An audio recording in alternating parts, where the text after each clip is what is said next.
So I think at the moment, the prospect is certainly not for a quick Russian victory. That passed about 10 or 11 days ago at least. But it's also not, I think, for a quick Ukrainian victory. That's a low probability outcome right now, I would say. So the most likely outcome is stagnation, which is very grim because it means a lot more death and destruction. And I would add that the one unknown in this is whether or not the Russian army's morale collapses, because in warfare, armies can suffer a sudden catastrophic collapse of morale, and they just suddenly break and run.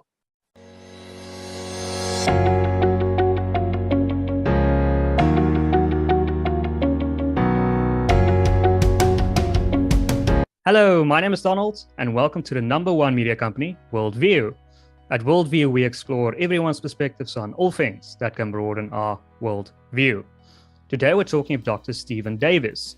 The doctor is the head of education at the IEA, and he has authored several books that we will display on the screen, like The Economics and Politics of Brexit and The Streetwise Guide to the Devil and His Works. So, Doctor, welcome back to the show. It's always a great privilege to speak to you. First of all, I want to hear your opinion of the Ukraine war. So Putin justifies this war by saying one of the main reasons is because of NATO expansion into Eastern European countries. But some are saying that's just a smokescreen.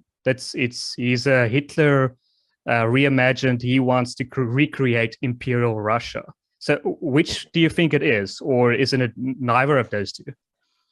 Neither. Actually, or both, more precisely. In a way,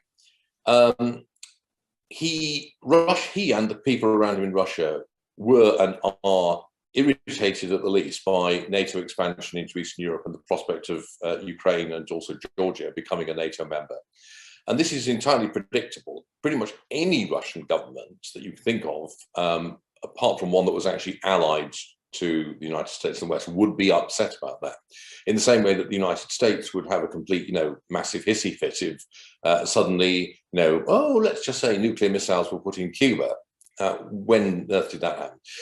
So yes, it is the case that the Russian state is agitated. On the other hand, that does not justify morally and legally, and I don't think it's the actual ultimate motive for the invasion. So if you can say both that the policy of NATO expansion was going to wind up the Russians and irritate them, but also say that Putin has other goals and ambitions behind the invasion, and that the invasion is in any event morally and legally unjustifiable. It's an act of aggression, straightforwardly. What those other goals are, you could say it's about recreating Imperial Russia. It's also got wider geostrategic goals. It's basically about trying to split the West up and to essentially weaken the global position of the United States and to force other countries, particularly the US, but also the EU, to treat Russia as a freestanding great power and therefore move to a kind of at least a tripolar world, Russia, West, China, maybe even a multipolar world. So that's what the kind of broad geostrategic goal is. So I think that, yes, I would say that NATO's policy towards Ukraine and also the Caucasus in the last 15 years or so has been unbelievably incompetent and misguided, because it's been driven primarily by wishful thinking. Because in 2007, Putin made it pretty clear that he would not be at all happy and would not accept Ukraine becoming a member of NATO. Then in 2008 at the Bucharest summit, the United States, George W. Bush, wanted Ukraine to be made a NATO member, along with Georgia. And this was vetoed by the French and the Germans. And they made it very clear there was absolutely no prospect of Ukraine joining NATO in the future, the foreseeable. Now, at that point, there were two different kinds of policies the West could have followed, either of which would have made sense. One of them would be to say, yeah, Ukraine is going to become a member. We know this will upset the Russians, so we will take the military steps that are needed to face down a Russian response, like putting Ukraine under a nuclear umbrella, for example, and saying any troops coming into Ukraine, we push the big red button, or something of that sort to make the cost to Russia very, very high. That would have been a coherent policy. It would also have been a coherent policy to say, look, there's disagreement in the alliance. We're not going to let NATO in, Ukraine in. It's not going to be a NATO member. We can guarantee that. That would also have been defensible policy, because it would have been coherent. Instead, what the West did was to say, oh, well, Ukraine has a right to become a member of NATO, and it's going to become a member of NATO at some point, but we don't know quite when. But then also did absolutely nothing to back that up with military force. So you get the worst of both worlds. You both annoy the Russians, and you don't give the Ukrainians at the time the backing they needed to deter a Russian invasion. So you end up with the worst possible outcome, which of course is a lot of dead people. So it's an unbelievably incompetent policy, basically. They should have made a clear decision, but instead of making a clear decision, they went and fudged it. And we've ended up with the disaster that we now have. But don't you think that if the goal was to divide the West, that has backfired? Because it seems Europe and the United States seems as united as it has ever been. Yeah, absolutely. There are still divisions there. So Zelensky, the Ukrainian president, had a very frank interview with The Economist where he divided up the Western countries into, I think it was 4 categories, depending on what they wanted to see come out of the war. And it was a remarkably frank and I think very accurate kind of description. But at the moment, those divisions are, as you correctly say, very much not on public view, and everyone is very much, singing from the same hymn sheet, rowing in the same direction. And so, yes, it's backfired massively.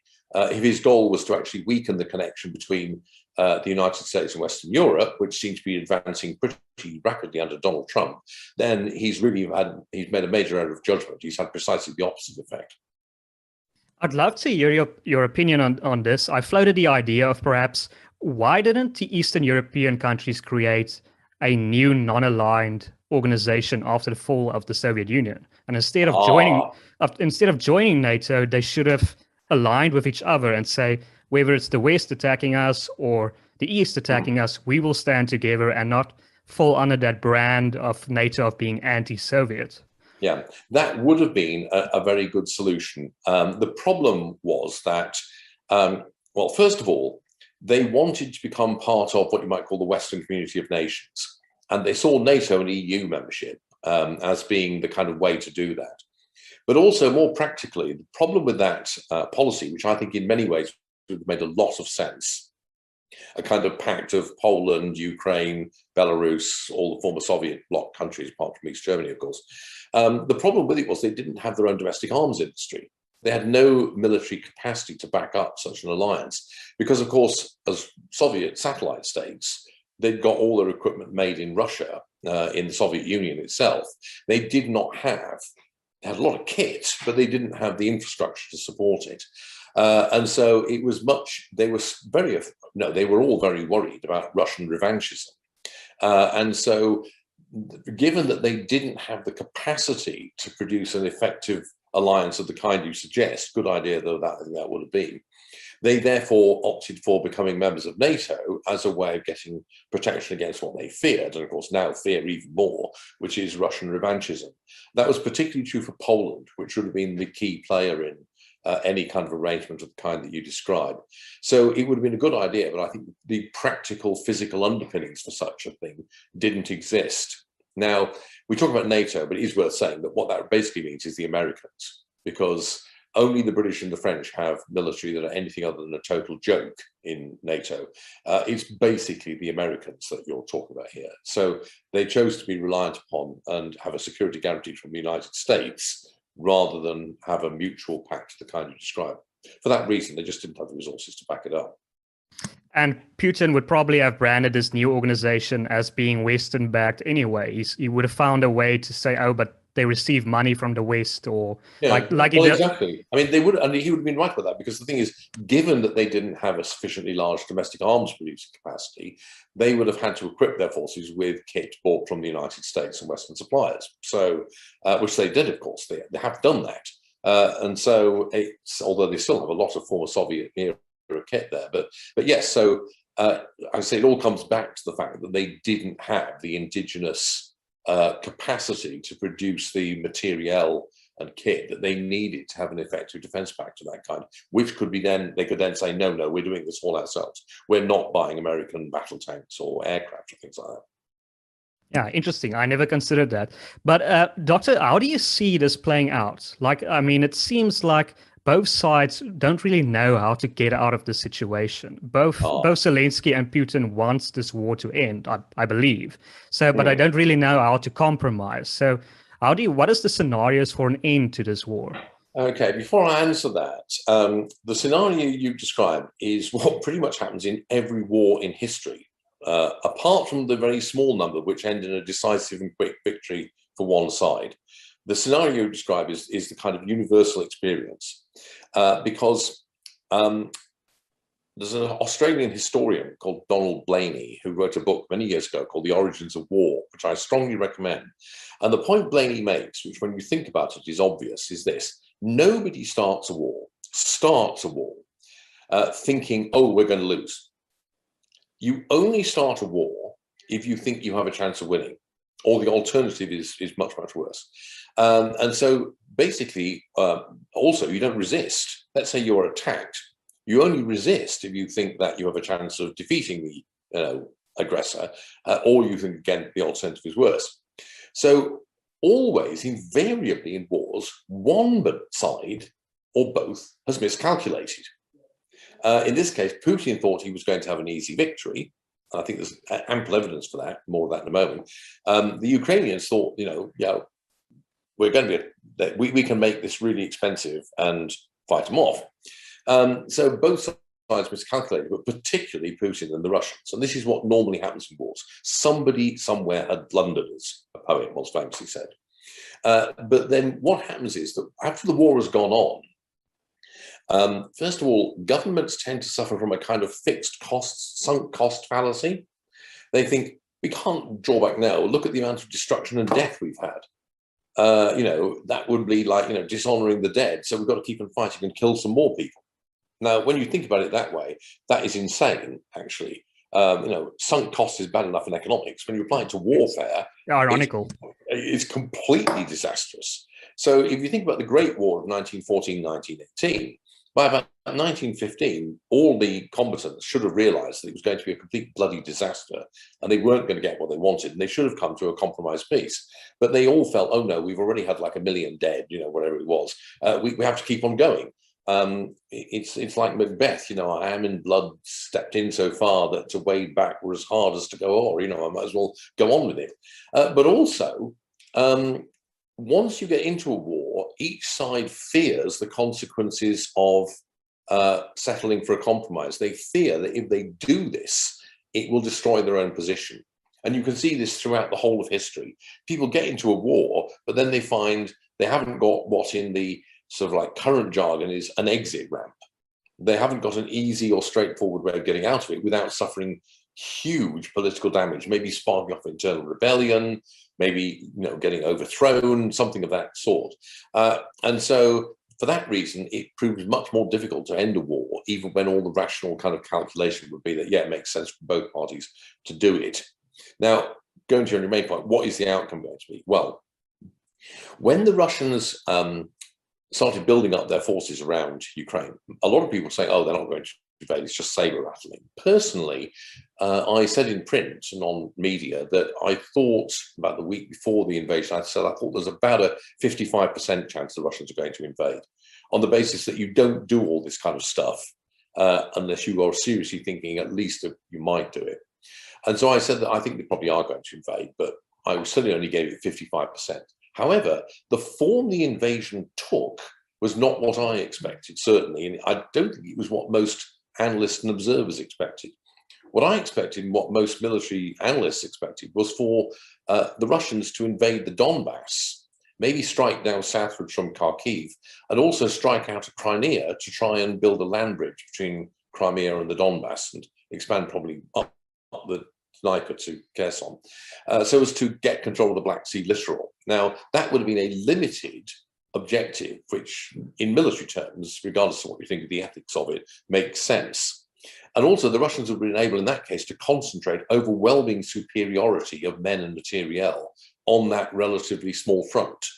And the basic principle in warfare, which it's a kind of rough rule of thumb, is that if you're going to attack an enemy in an entrenched defensive position, You need at least a 3-to-1 superiority in combat troops and materiel before you even think about doing it. Even if you do have a 3-to-1 superiority, you sweat like mad before you actually, give the go-ahead.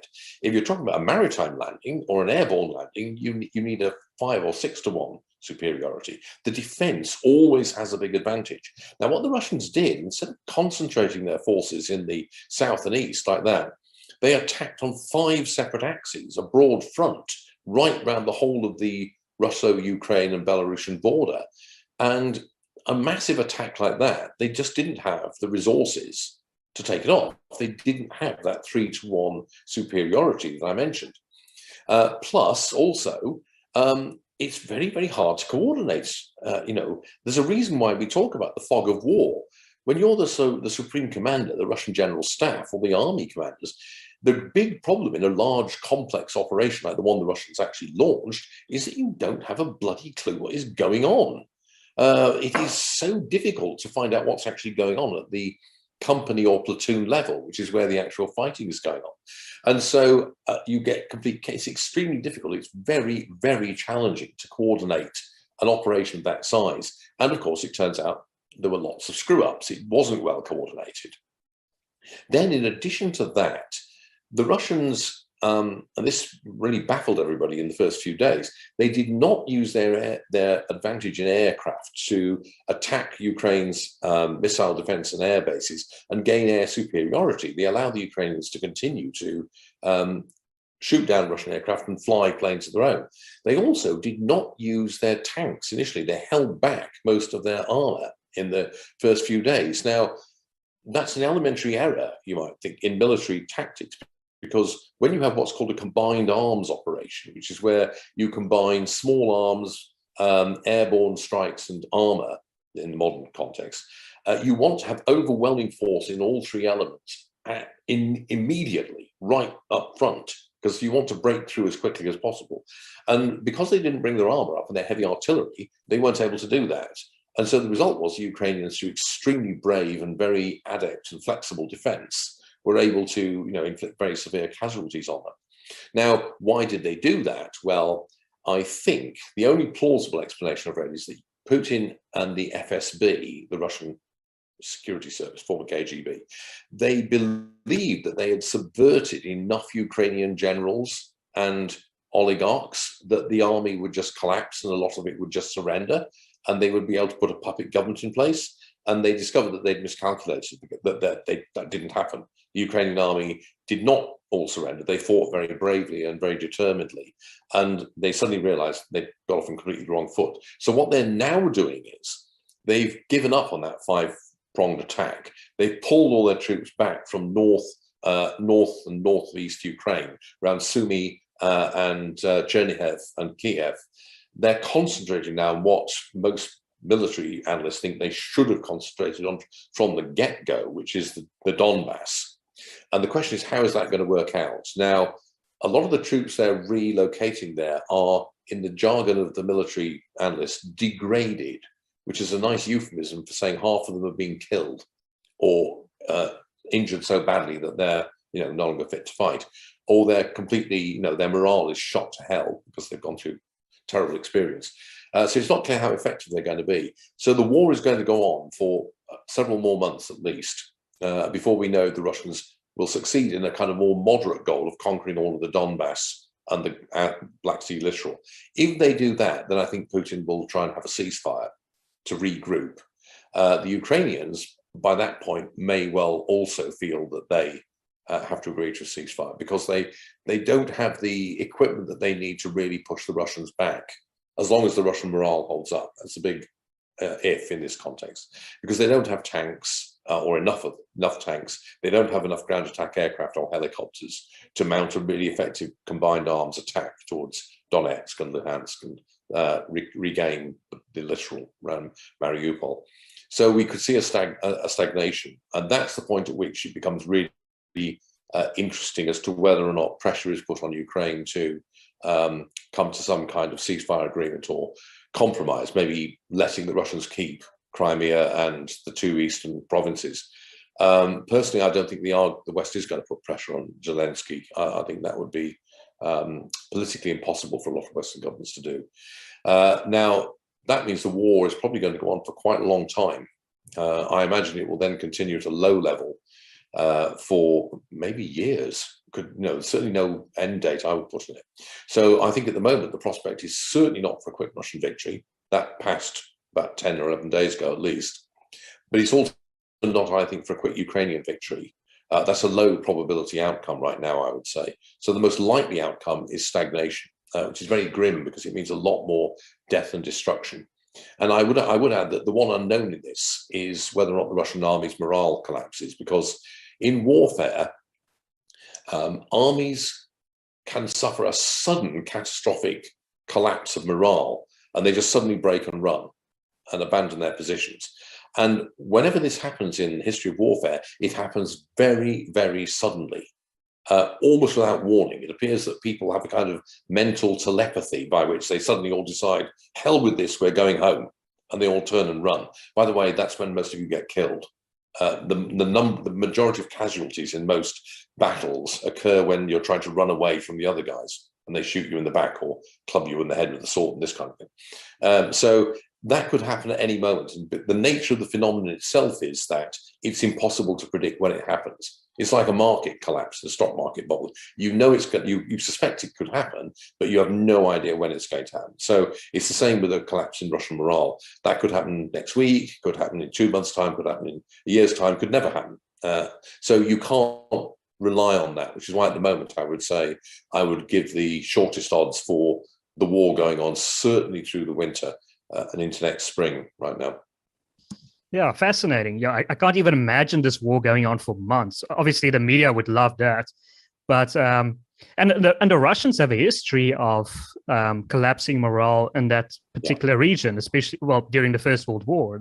Very much so. I mean, that's what happened with 1917, but twice. The Tsarist army, their morale collapses after the Brusilov offensive, and the result is the February Revolution, and then, very foolishly, the provisional government doesn't make peace with the Central Powers, and the army just all goes home, and that's why the Bolsheviks were able to seize power. So yeah, the Russians have had a history, and also in the early stages of Operation Barbarossa, where obviously they had an incredibly stupid policy. The Germans were able to, outflank them and envelop huge numbers of troops, but also in the First Battle of Kiev, for example, the large numbers of Russian units just disintegrated. So there is a history of this. It's not just them. I mean, pretty much every army has a history of this kind of thing. Even the Americans at the Battle of the Yalu in 1951, the US Army up there on the border of North Korea and China, they just disintegrated when the Chinese volunteers, quote, volunteers, unquote, came across the border. You might think an army has got an incredibly good morale, but it's amazing what the stress of combat and even more important, military failure can do to the morale of an army. Who knows what will happen? But Doctor, isn't really the main consequence of this the economic fallout? I mean, we're already seeing massive inflation increases here in South Africa in terms of sunflower oil and those kinds of things increasing. And I mean, I believe the Russians and the Chinese have made an agreement before this war to end Western dominance. There's some sort of agreement that they made, and the Chinese are now buying oil or petrol with their currency. Isn't the real a consequence, the main thing of this is the economic fallout, especially if the war goes on for months? Yes. Yes, but there are two different kinds of things that you're talking about there. And I would make them distinct. Obviously, the war has a big economic effect in certain sectors. It has a big impact on the global wheat market and on things like sunflower, because Ukraine is one of the world's largest producers of sunflower oil and so on. Has a big effect on global fertilizers because what the sanctions on Russia do, because Russia is the world's largest exporter of certain kinds of fertilizer. However, the war is not the main cause of the inflation that we're seeing. Because and we know that for a fact, because the inflation was seriously advanced before the war started. So if you look at sunflower oil, for example, you'll see there's a big price spike. The graph is going along, and then suddenly there's like a shoot up like that, like a rocket, a big spike. But if you look at the date of the Russian invasion of Ukraine, it's halfway up that spike. The spike had already begun before the invasion happened. And it wasn't driven primarily by the fear of an invasion, because markets were tending to discount that.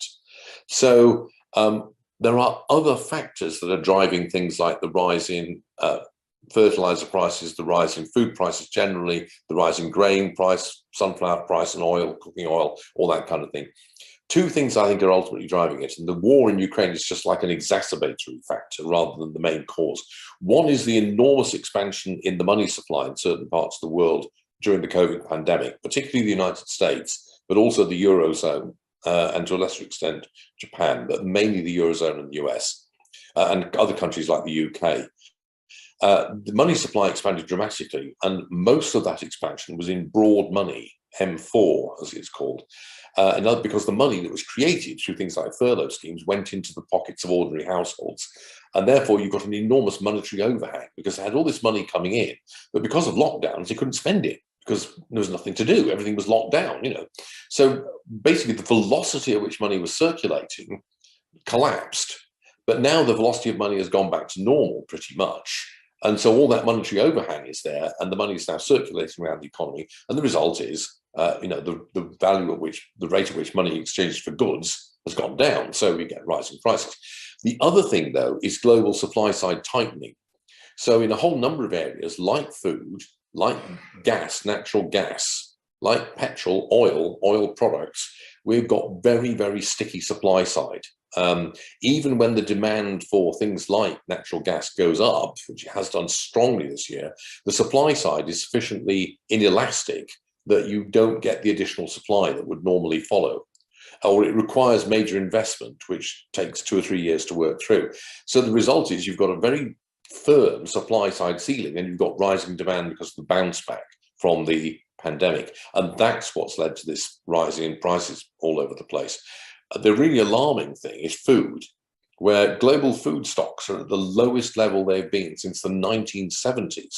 Global food supply, which is one of the great success stories of the last 40, 50 years, is currently, it's just not rising fast enough to cope with increased demand. There's also a big problem with misallocation and waste, but that's another issue.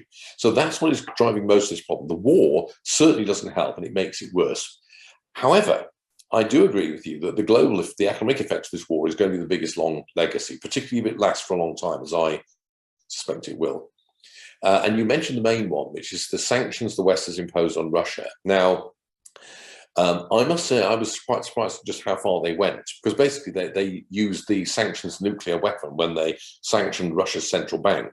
What they did essentially, the United States, the EU and Japan, they seized the Russian central bank's foreign exchange assets, which were located outside Russia, most of them, because being foreign currency, they're kept outside Russia in the United States or various parts of Europe. Now, that has never been done before. And the trouble is, I think the West is going to regret having done that. I think it was the right thing to do, and it's certainly a way of putting effective pressure on Russia. But on the other hand, I do think that they're going to regret it, because if you are China, with $1 trillion worth of foreign exchange assets, what are you now going to think? You're going to think, wow, that could be us. Those assets are maybe not that secure because they can be seized at any moment and held hostage, basically, which is what we're talking about here. So that gives the Chinese and a lot of other governments around the world, and for that matter, large private firms, a really powerful incentive to diversify away from the dollar in particular, and to try and find alternative ways of parking, surplus money or reserves that they have off the system. And so I think in the sort of like medium-term future, the next decade, this is going to put the dollar's reserve currency status under very, very severe strain, because major players, notably China, but others as well, like India, for example, the Gulf states, they're all going to be thinking that it's just not safe or secure to have so much of your eggs in the one basket of the dollar, basically. And so I think that economic effect, which is the structure of the world economic financial system, basically, is going to be massively affected by the war. but that's not an immediate effect. That's going to work itself out over the next decade. But I think you're quite right. That is going to be by far the biggest effect, because if the dollar were to lose its world reserve status, things would get seriously interesting. I would not like to be American president if that happened. Yeah, I know everything is relative, and obviously Vladimir Putin is not Hitler precisely because he's not clearly an anti-Semite, or he wants the entire world. Well, we think he doesn't want to start a world war. But I mean, No. you have to admit there's some similarities between him and Hitler with their justification for annexing these territories. They somehow followed the same route in terms of justifying it by saying their people are in those countries. There's a large amount of Germans in Austria and Czechoslovakia. That's why I want those lands. And Vladimir Putin did the same thing. And like Hitler overextended with Poland, Vladimir Putin overextended with the Ukraine. Isn't there some similarity there? Yeah, of course there is. This is revanchism. Revanchism is a well-known historical phenomenon where it's one of the problems of nationalism, basically. The problem with nationalism is that a nation state, by definition, is a state of a particular people. But the problem is, how do you define what that people is? And also, what if the people defined in some way, linguistically, for example, say in the case of German speakers, is not all in one state? There are members of that nation who are subjects of other states. This can lead to revanchism, the idea that what you should do is take chunks of other countries' weight so you can bring all that particular nation together. It's the problem of organizing the world on the basis of nations, commonly understood. It's one of the bad side effects of that. And in the case of Russia, what you have is a particular notion of Russia as not just a nation state, but a civilizational state. This is an idea that Putin has got from a number of court intellectuals, notably this chap Alexander Dugin, this idea of Eurasianism, and the idea that Russia is not just a national state for the Russian people, but it's a civilizational state for a distinct civilization. That is why orthodoxy is such a key part of Putin's government and his legitimacy. The idea that it's the state of the particular form that Russian orthodoxy has taken. Now, in that context, Putin has this notion, which is historically completely bonkers, but he believes it, which is what matters, that Ukraine is not a proper country, that it should really, it's just little Russia. It should be part of this like civilizational state. He feels the same way about Belarus, but of course he's got a stooge there, a puppet in Lukashenko, and so the idea, hence the revanchism.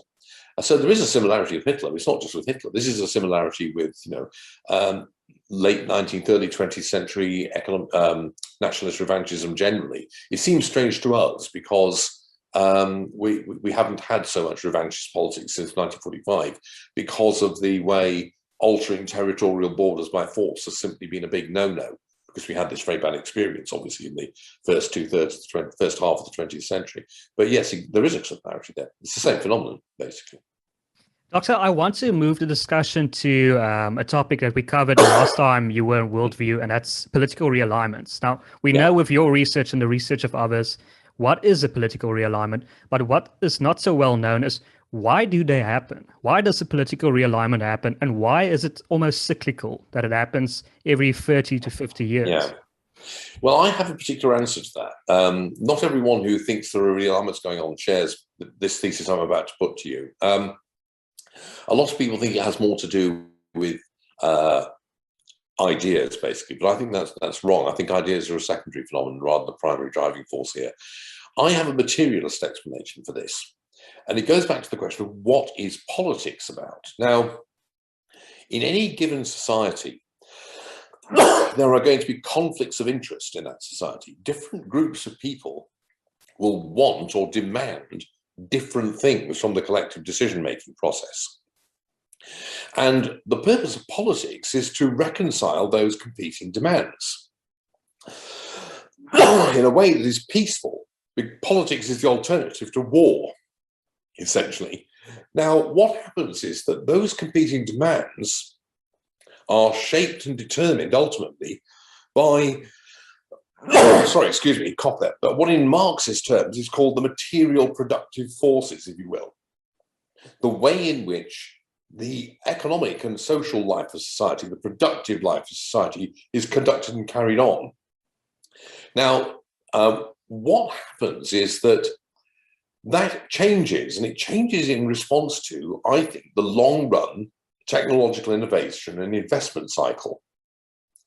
So you can see the world of the last 250 years as consisting of a succession of roughly 60 to 70 year long cycles, each of which is driven by a novel suite of technologies. And the suite of technologies is invented in the last phase of the previous cycle. And then in the first 30 years of the new cycle, it's rolled out. And then in the last 30 years of the cycle, that technology matures, you go from having record profits to increasingly marginal profits. Now, what happens as the new technology becomes rolled out and you get economic and social transformation is that the conflicts in society change. So when the major technologies were things like oil, the internal combustion engine, electricity, manufacturing industry, large-scale mass production of the kind Henry Ford pioneered, the big conflict in society was broadly between the owners of capital and the working class. And so you got a politics reflecting that. Now, since roughly the 1960s, the big dominant technologies that are driving this current cycle, which is coming to an end, are computing, IT, and communications technologies, the media.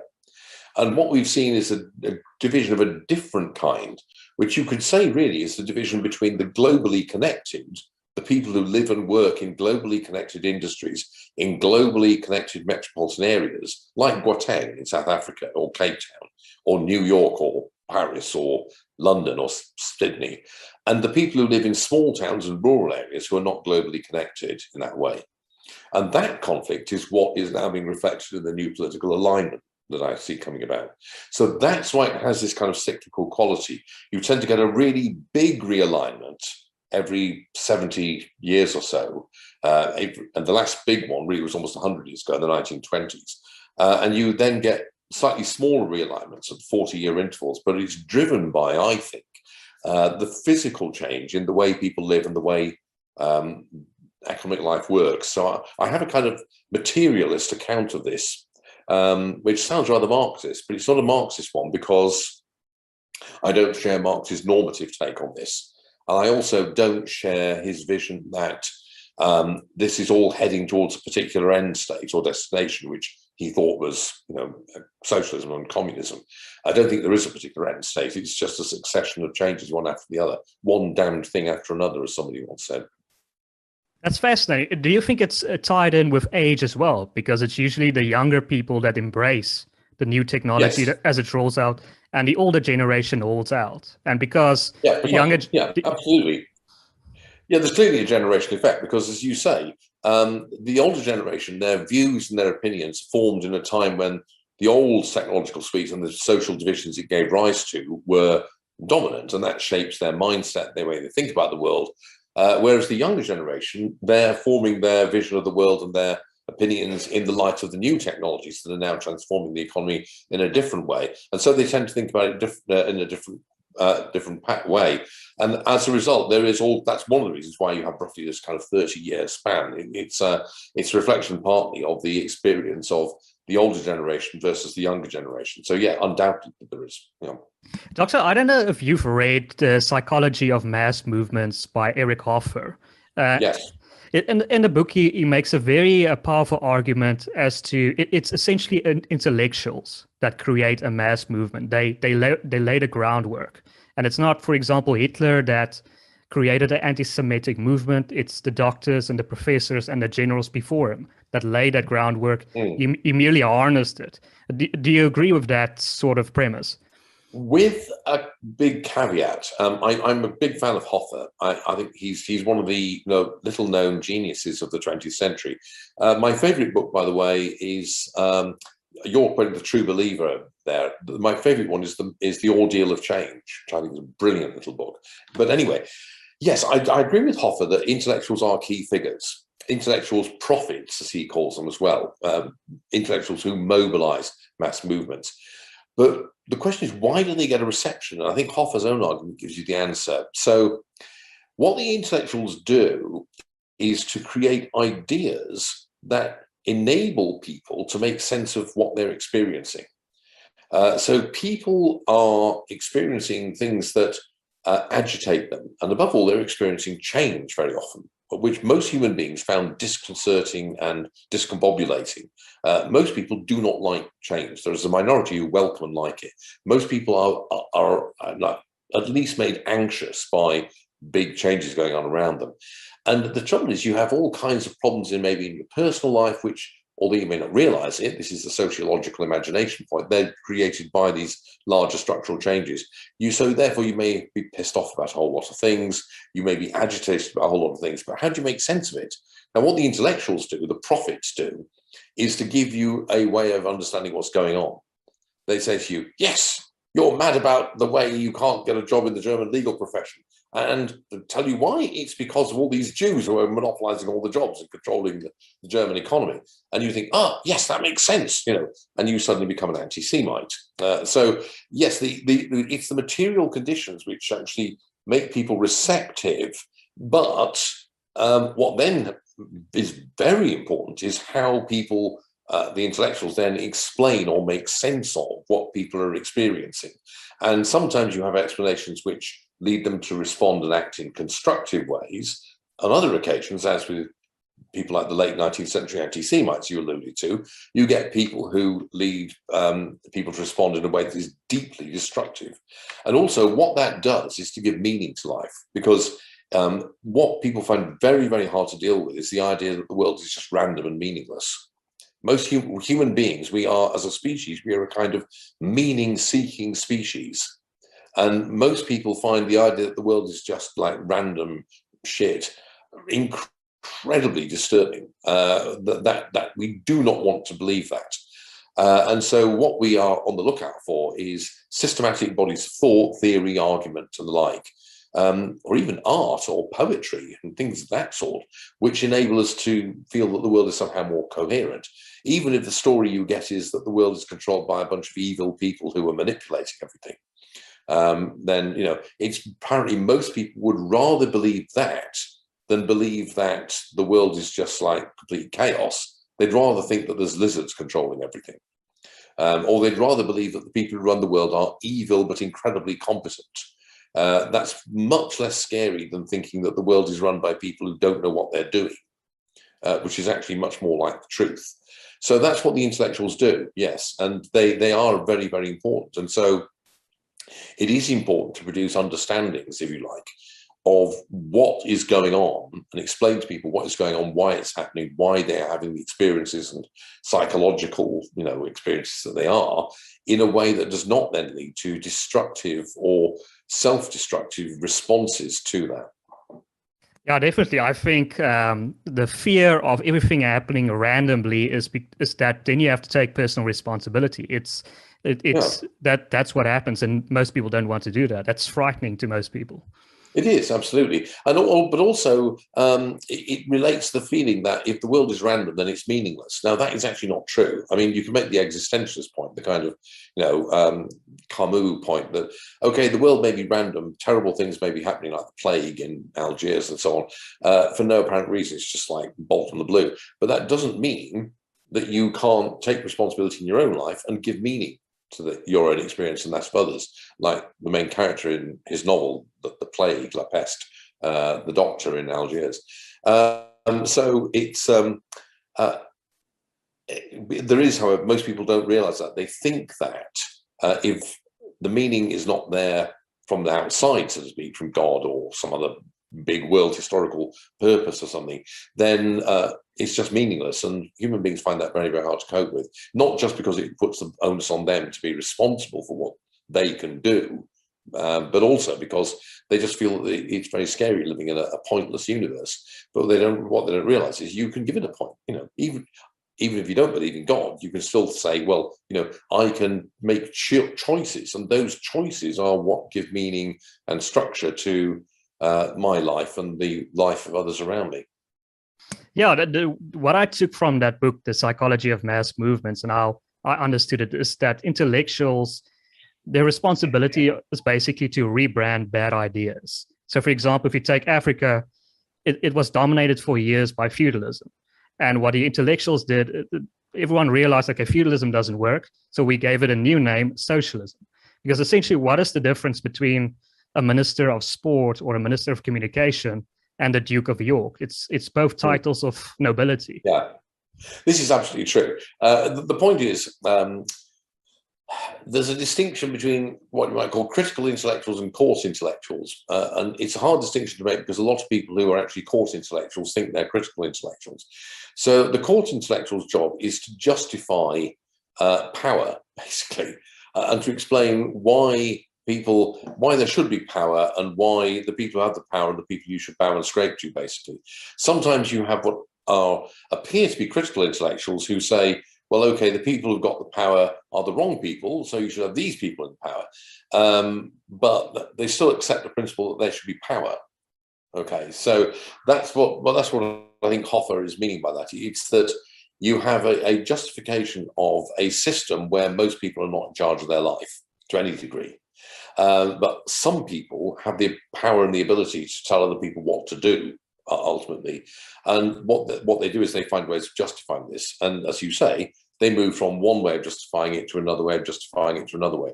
Critical intellectuals are ones who see their role as being to make people understand better what the reality of the world is, and then leave it up to you to decide what to do with it, give you the tools, if you will, to actually decode the kind of messages that the powers that be are constantly trying to pump over at us, and also decide independently what it is we want to do and to achieve in our life. But there are very, very few people like that, actually. The temptations to become a coarse intellectual are very, very strong because that's where the rewards are.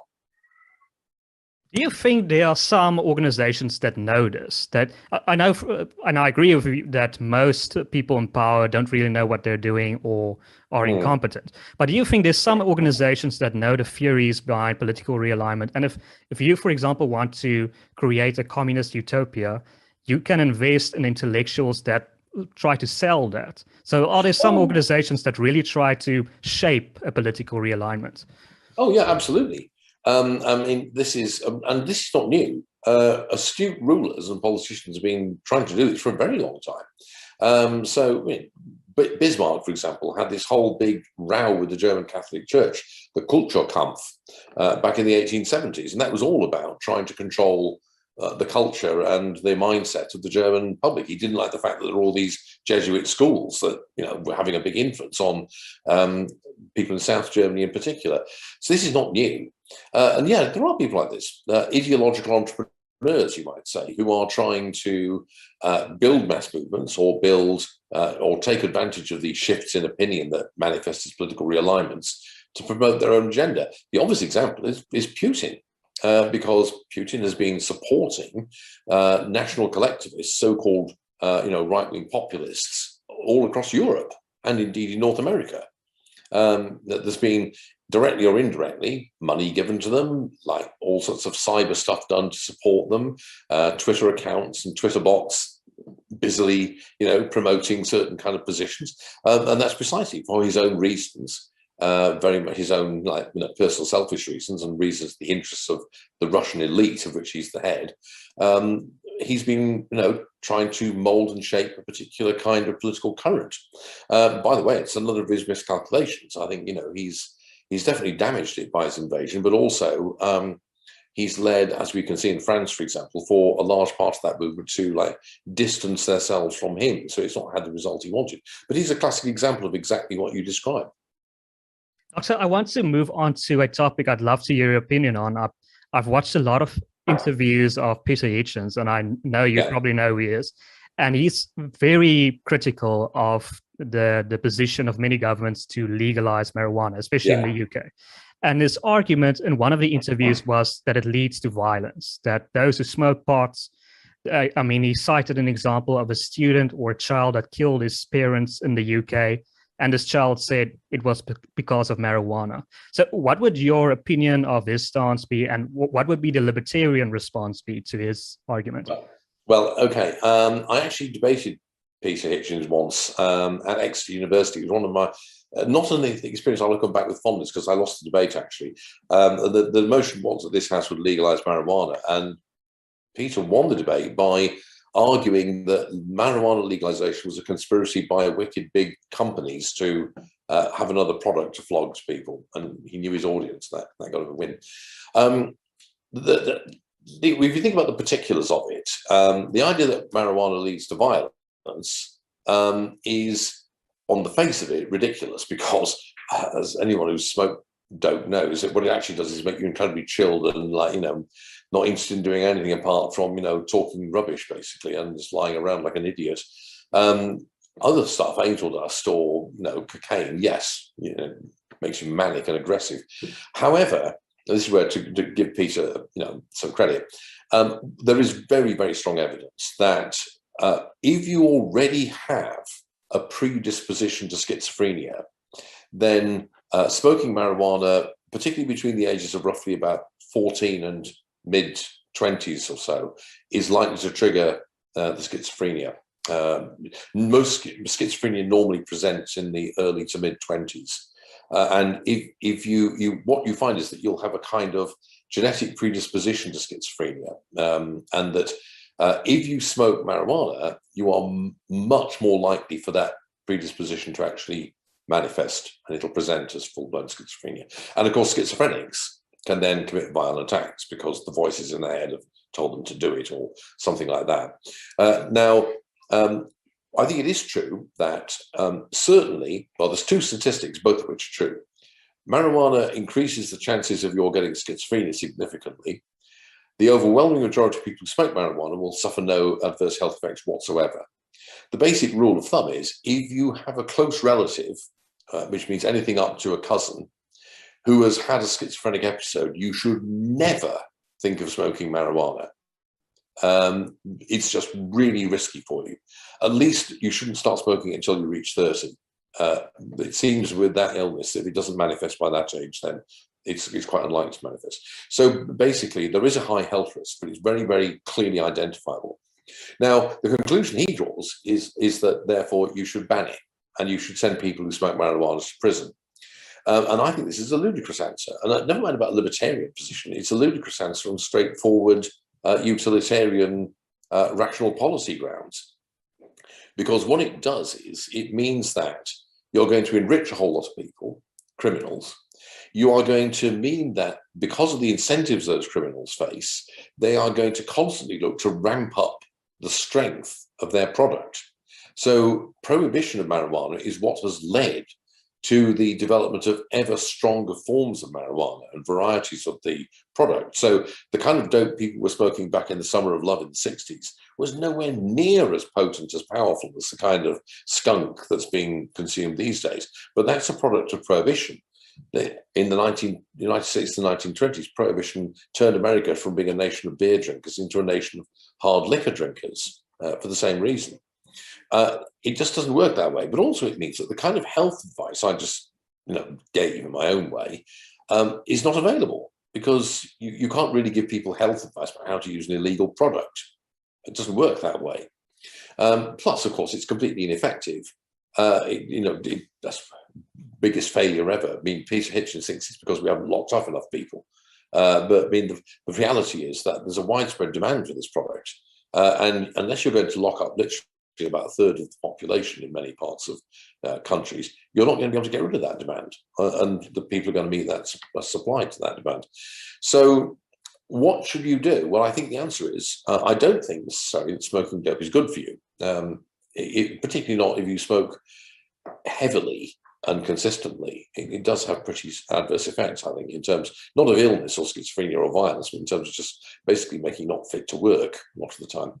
So the same as a drink problem would affect you that way. So what I think you need to think of is, what is the best way of reducing, if you're a libertarian, something that you think as a libertarian people should have the right to do? Because the libertarian position is that this is a matter of personal autonomy.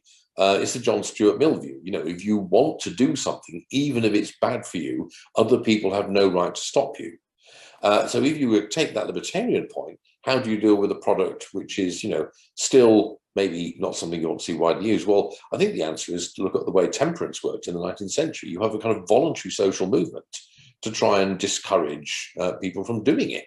And we can see how this has worked with all kinds of things. There's people have changed their dietary choices massively in the last 30 or 40 years, not because the government has done anything, but because there are tons of people going to diet clubs and so on. And I think that's the way to do it. So that's even if you were to accept Peter's argument that there's some serious risks, which I think is massively overstated, there isn't the risk he describes, the solution he advocates, that of prohibition, is completely the wrong one. It's just totally wrong-headed. Yeah, and with my limited personal experience of marijuana, I can testify that it's almost impossible to contemplate murdering anyone. You're totally spaced out. I mean, having observed what it's like, not done it myself, I can say that cocaine users, on the other hand, I would not be surprised if they're more likely to assault somebody, because that makes you into a total, self-obsessed manic idiot, basically. But I think you would agree with this comment that the main reason why states want to legalize marijuana is not because of some good intentions. It's because they want to tax marijuana absolutely as a sin tax, and they can make a lot of money like they make from alcohol or sugar by taxing marijuana. That's why I want to legalize marijuana. Yeah, absolutely. That's very much the case. And you can see this in the United States, where it's become a major revenue source for states like Colorado. And American states are typically on the uppers financially, so they are desperate to do this. And that's why I think ultimately it's going to get through. By the way, it works the other way, in reverse. Why did we get prohibition in the United States in 1921, despite the fact that there'd been a huge temperance movement in the US for decades before then? Well, it's because until 1913, the US federal government got a lot of its money from taxes on alcohol. So they couldn't afford to make it illegal. Then in 1913, they passed the amendment to the Constitution that allowed an income tax. And as a result, they suddenly had oodles of money, and they didn't need the alcohol tax so much. And that was enough to tick a critical number of people in Congress from one side to the other to pass the constitutional amendment that outlawed alcohol. So it works in both directions. In that case, it was the lack of need for the tax on the product, alcohol in that case, that led to its prohibition. So it's working the other way around now with marijuana. Yeah, Doctor, I see we're running out of time. I didn't get to all the topics that I want to cover. And yeah, this is such a fascinating conversation. I hope we can somewhere in the future cover the topics that we didn't get to. Surely. But I want to give you one last opportunity to add, plug, or say anything that you want to, or answer a question that you hoped I would ask you. Well, I understood that you were going to ask me about the prospects for secession within South Africa or from South Africa, say the Western Cape breaking away. My basic principle here is very straightforward. I'm always in favour of breaking up large countries into smaller countries, and smaller countries into even smaller countries. So my default position is always to favour secessionists. There is actually an empirical reason for this, which is that there is very strong evidence that small countries, defined as countries with a population between 1 million and about 5 to 7 million, are much better governed and have much better politics than larger countries. And so, generally speaking, you can work out why this is. For various reasons, you're much better off in a small country of like 1 million, 2 million people than you are in a really large country. And so I would definitely favour breaking up a country like South Africa or the United Kingdom. I'm strongly in favour of Scottish independence, for example. I have been since I was about 14. And I think that's the basic way to go. The more countries, the merrier. And also, which is relevant to our said earlier on in the conversation, a ruling class or despots can do a lot less damage if they control a small part of the planet's surface than if they control a large part. If Hitler had gone back to Austria at the end of World War I and become the dictator of Austria, that would have been bad news for the Austrians, particularly the Jews, but it would not have been a problem for the rest of Europe. The problem was he went to Germany and became dictator of a large, powerful country. Similarly, Vladimir Putin would not be a problem for the rest of the world if he only controlled Moscow. The problem is that he controls a very large country with a very large military. So smaller countries, people who control them can do a lot less damage to the world than people who control large countries. So break countries up. That's my basic principle. And there wouldn't be world wars if the British and the French had all those colonies. Yeah, indeed. Well, those colonies were what led to a couple of what were the First World Wars. I mean, the 7 Years' War and the War of the Spanish Succession are actually the two first world wars, and that was mostly fought over colonies. The French and the British were fighting for control of, well, the Cape of Good Hope, West Africa, the Sugar Islands, as they called them at the time, the West Indies, India. So they're fighting all over the ruddy planet to control these colonies. Had they not got into the empire business and the colony business, then they wouldn't have they still had occasion to fight in Europe. There wouldn't have been a world war. But yeah, thank you, Doctor. To our WorldView audience, wherever you are, please consider liking this video, sharing as widely as possible, and subscribing to our channel. My name is Donald, and you've been watching WorldView.